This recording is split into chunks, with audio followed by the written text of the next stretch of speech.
ពិធីប្រកាសសុពលភាពរចនាសម្ព័ន្ធដឹកនាំខេត្តស្វាយរៀងថ្នាក់ដឹកនាំចូលរួមពិធីប្រកាសសុពលភាពគណៈកម្មាធិការប្រតិបត្តិខេត្តក្រុងស្រុករបស់គណៈបកឆន្ទៈខ្មែរខេត្តស្វាយរៀងនារសៀលថ្ងៃទី2ខែវិច្ឆិកាឆ្នាំ2025គណៈបកភ្លឹងទៀននិងគណៈបកឆន្ទៈខ្មែរបានរៀបចំពិធីប្រកាសសុពលភាពរចនាសម្ព័ន្ធដឹកនាំគណៈបកនៅខេត្តស្វាយរៀងដោយមានការអញ្ជើញចូលរួមពីថ្នាក់ដឹកនាំគណៈបកទាំងពីររួមមានលោកទាវវណ្ណុលប្រធានគណៈបកភ្លឹងទៀនលោកសុកហាជប្រធានគណៈបកឆន្ទៈខ្មែររួមជាមួយនឹងអនុប្រធានរបស់គណៈបកទាំងពីររួមមានលោកហុងសុកហួរនិងលោកសេងម៉ាឌីអគ្គលេខាធិការគណៈបកទាំងពីរគឺលោកលីសុធិរយុទ្ធនិងលោកកុងម៉ូនីកា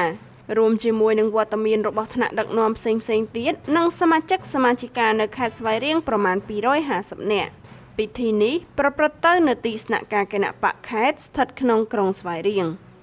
គណៈបកមានការជឿទុកចិត្តតែងតាំងលោកគង់ដាវីតជាប្រធានលោកសាន់វណ្ថាអនុប្រធានលោកយិនធាវីអនុប្រធានលោកស្រីសារ៉ាអូមី